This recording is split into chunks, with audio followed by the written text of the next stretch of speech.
Salut et bienvenue sur la chaîne JHC, je m'appelle Jay pour ceux qui ne me connaissent pas, et sur cette chaîne YouTube, je parle de bricolage maison, tout ce qu'on peut faire chez soi, soi-même, mais plus particulièrement, en ce moment, je bricole pas mal de choses pour mon home cinéma, donc le but est de faire une installation home cinéma à la maison, à moindre coût, pas cher, donc c'est pour ça que j'achète des choses d'occasion, ou alors que j'essaie de faire des choses moi-même.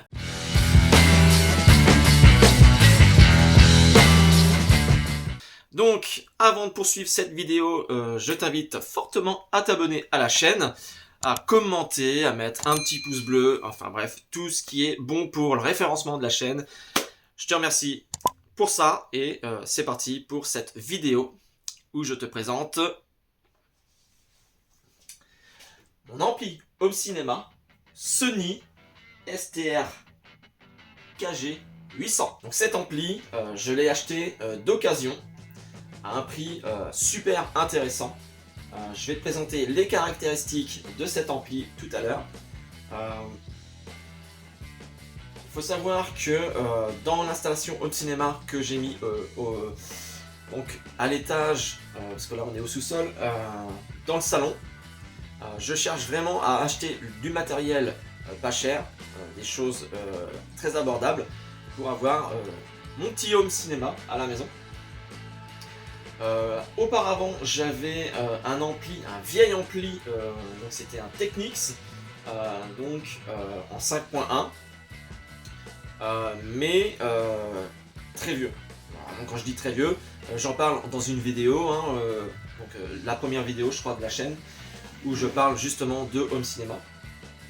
Et donc là, je vais vous présenter ce que j'ai réussi à trouver vraiment pour pas cher. Donc cet ampli Sony, voilà, j'ai cherché sur le bon coin, j'ai tapé ampli home cinéma dans ma région. Je suis tombé sur cette occasion, c'était vraiment pas très loin en plus de chez moi. À l'origine il était à vendre donc avec tout le système, c'est-à-dire l'ampli, les enceintes avant, la centrale, les enceintes arrière et le caisson de basse. Je vous dirai le prix après, je vous laisse deviner, on va faire un peu comme avec mon enceinte centrale Jamo que j'ai acheté récemment. Je vous laisse deviner le prix de l'ampli auquel j'ai trouvé, et je vous dirai à la fin de la vidéo et dans la description le prix qu'il m'a coûté.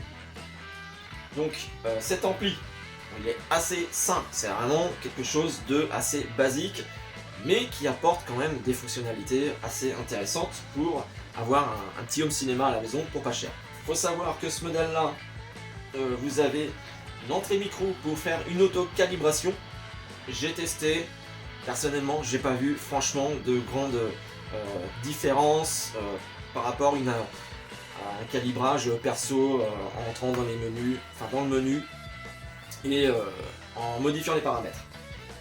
Mais bon, c'est quand même, je pense, un outil, un plus pour utiliser ce type d'ampli.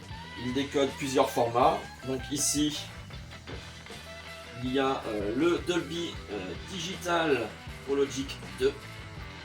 Voilà, Digital Cinema Sound.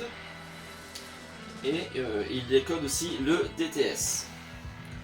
C'est un ampli aussi multi-usage, donc vous pouvez avoir la radio dessus, mais moi franchement c'est pas ce qui m'intéresse. Ce qui m'intéressait surtout avant d'acheter un ampli, et ce que je cherchais, c'était les connectiques derrière, toutes les connexions.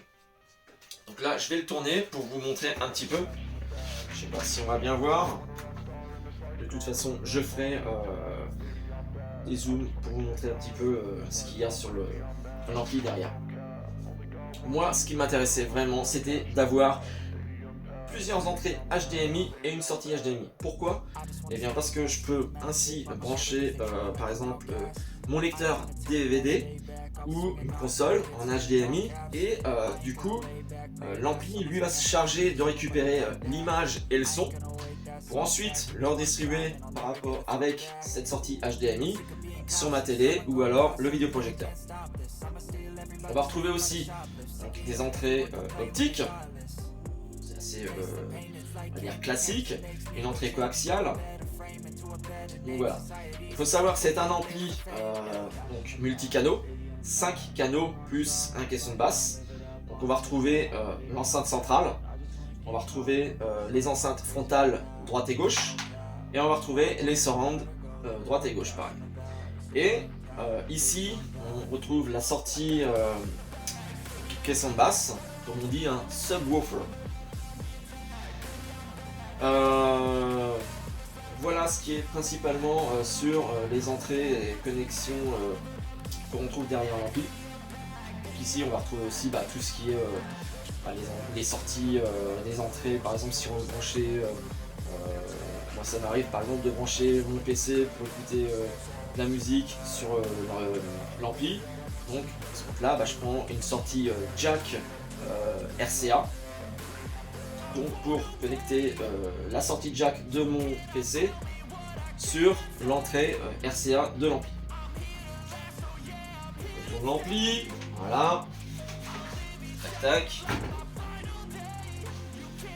Donc il est relativement simple. Là j'ai pas la télécommande avec moi. Le seul point un peu, je dirais négatif, niveau de l'utilisation, c'est rentrer dans les menus, les paramètres.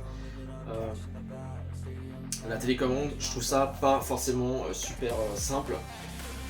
On s'y perd un peu, enfin je m'y perds un petit peu. On va retrouver aussi pré-réglage pour des modes en fait. Donc cinéma, on peut avoir un mode aussi jeux vidéo, un mode aussi musique, voilà. Donc il y a 3 modes je crois pour le cinéma.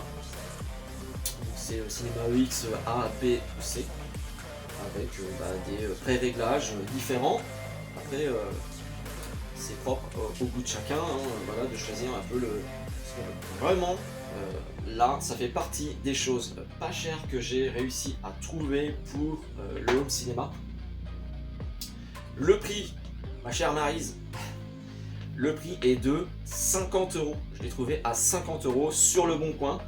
Donc je rappelle avec le caisson de basse, la centrale, les enceintes droite et gauche et les surrounds droite et gauche. Et là où j'ai fait vraiment je pense une bonne affaire, c'est que j'ai remis après mes enceintes à vendre sur le Bon Coin. Et je les ai revendues 30 €. 30 €, voilà, ce qui fait que l'ampli en fait me revient à 20 €. 20 € pour ce type d'ampli là, je pense que vous faites vraiment pas, vous prenez pas de gros risques et ça va vous permettre d'avoir un son cinéma à la maison. Je parle cinéma entre guillemets bien sûr, hein. Voilà, on est loin du Dolby Atmos, des grosses configurations, mais pour un usage on va dire débutant, ça fait très bien l'affaire. Donc là actuellement je le garde jusqu'à ce que je mette assez d'argent de côté pour passer à un niveau au-dessus. J'aimerais bien vraiment avoir un système 5.2.2, donc 5.2.2, ça va faire 5 canaux, donc centrale droite et gauche et surround back droite et gauche, plus à la limite 2 enceintes Atmos, donc c'est des enceintes qui se mettent au plafond, et 2 caissons de basse. Donc ça, ce serait vraiment, je vais dire, la configuration adéquate pour la maison. Puisque j'ai un projet, je vous en ai parlé déjà dernièrement, c'était de fabriquer ma propre salle dédiée au sous-sol. J'ai une pièce qui fait environ 10 mètres carrés, c'est pas très grand, mais ce serait suffisant pour s'installer et regarder des bons films. Donc voilà, petite vidéo de présentation, j'espère que ça vous a plu et puis que vous partagez aussi cette passion du home cinéma avec moi. Je vous rappelle, hein, c'est vraiment, je cherche vraiment à avoir quelque chose de pas cher pour commencer et ensuite vraiment améliorer mon installation. Là, actuellement c'est dans la pièce à vivre, c'est pas l'idéal, mais franchement on passe de superbes moments à regarder des super films. C'est super agréable, sympa. J'ai hâte d'avoir les fonds pour me faire cette petite salle dédiée au sous-sol dans un avenir proche, le plus proche possible j'espère. Voilà, et ce sera à ce moment-là que je pense changer vraiment, upgrader le matériel. Sur ce, voilà, j'espère que cette petite vidéo de présentation vous aura plu. Je vous rappelle de faire décoller cette chaîne. Je vous remercie d'avoir regardé cette vidéo jusqu'à la fin. Je vous dis à très bientôt pour une nouvelle présentation de matériel ou d'autres vieilleries comme j'ai eu à trouver la dernière fois avec les cassettes VHS. Si tu n'as pas vu la vidéo, tu peux la retrouver sur la chaîne. Je te dis à très bientôt, porte-toi bien, bonne séance de cinéma, de film à la maison, à très bientôt, salut, bye.